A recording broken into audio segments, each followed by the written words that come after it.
Hi all, I'm Dr. Karin Hilgersom, Truckee Meadows Community College President. Welcome to our last episode of Spring Term 2021 Coffee with Doc Karin. And I am pleased to be here today with Wyatt Ziebell.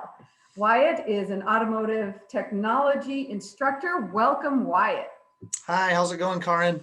Great, it's going really good. I think what I'm really looking forward to in our little visit today is hearing about the innovations and hearing about the type of innovations that I think most of the listeners don't realize are occurring in a technical program. And so that's really cool. I know you're employing new technologies such as smart boards to teach automotive technology. Tell us about that. So we recently received some smart boards, and what a smart board is basically a giant TV. Think of like a 75-inch TV on a stand on wheels that we can have in a shop. So we have a pretty big shop. It's between 20 and 40,000 square feet. And so it's this big room with automotive lifts and alignment racks and all these big pieces of technology and equipment.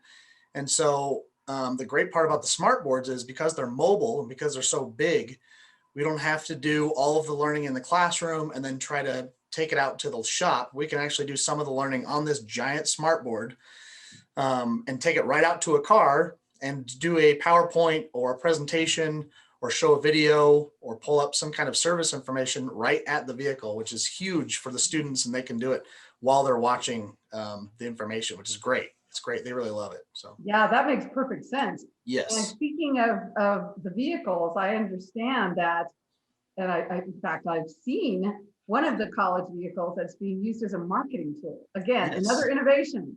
Yes. So talk to us about the marketing plans. So a lot of our students and a lot of people who are interested in automotive or technical sciences in general like cars. And so what we did is we took one of our school trucks that belongs to the college, and we took the old tired engine out and we put a nice new engine in and painted it the school colors, the black and green. We did the interior, we painted the whole outside of the truck all black and green, and we made it, bright and loud and fun.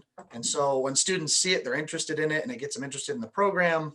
So we use it as a marketing tool, but we also use it in classes to show just what you can kind of do and manipulate with a vehicle and how things work. And it gets students interested more than just something that's just kind of, white and blonde, kind of boring. So they really like it.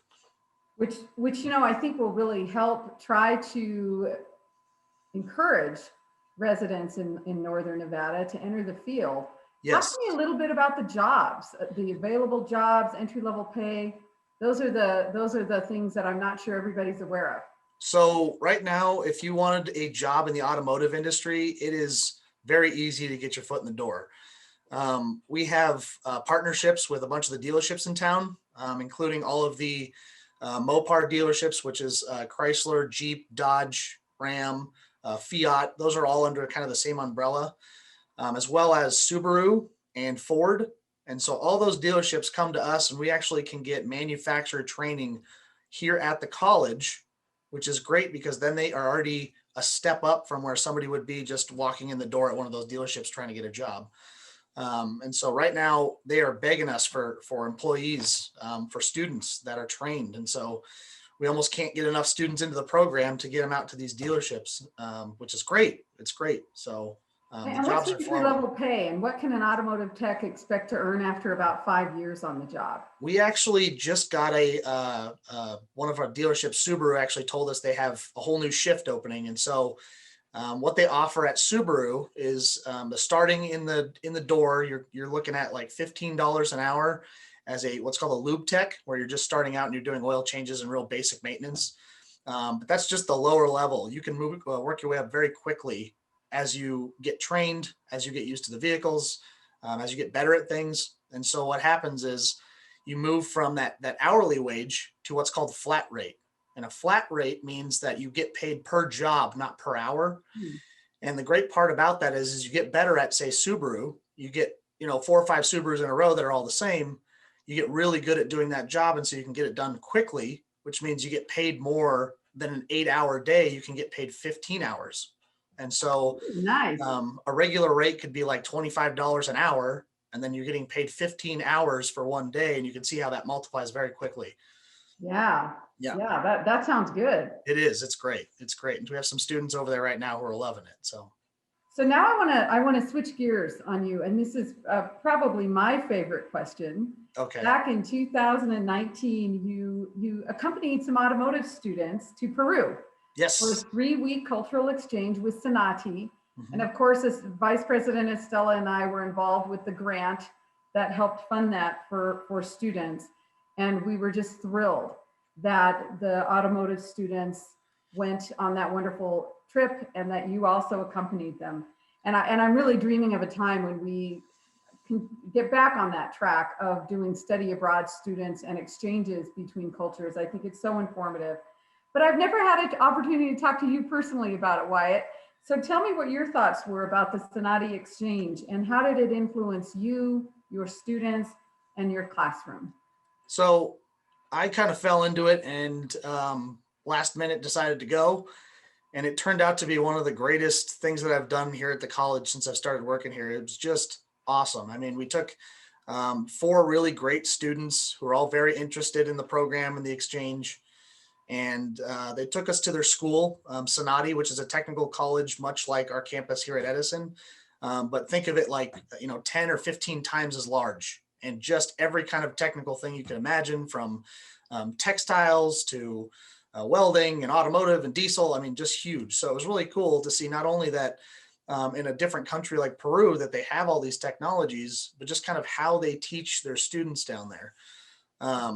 The big thing at the beginning was that there was a language barrier, because a lot of them spoke a little bit of broken English and I spoke a little bit of broken Spanish. So we were lucky enough to have actually one of our students who spoke fluent Spanish. And so he was kind of our translator. But you can imagine some of these instructors sat us down and tried to teach us some technical things without being able to fully explain using language. And it was really kind of cool to see how somebody does that without just being able to speak to the person. So that was really helpful for me to use in my classroom, but also for the students to get a huge chunk of information, even though they couldn't fully understand what the person was saying all the time, which was really cool. Yeah, well, I'm glad to hear it. Yes. I really am. And again, I can't wait till the pandemic is behind us and we can start planning and implementing more study abroad for our students. Yes, absolutely. And I understood that the students from Peru felt that it was a transformative experience as well. And it sounded like TMCC students had a similar experience. Yes, they loved it. And, part of the thing was not just learning, but also just getting to see the culture and seeing some of their country. And they loved it, and they all want to go back, and they want to know when we're doing one again. So I said, hopefully this COVID stuff will go away soon and we can start doing it again. That's the plan anyway. Well, that sounds fantastic. Yep. Well, Wyatt, thank you so much for your time today. And thank you all who tuned in to Coffee with Doc Karin this past year. Very interesting year. And I hope that your summers go well and that we return to Coffee with Doc Karin, not just virtually, but also in person. With that, remember, you make a difference. Thanks again, Wyatt. Thank you.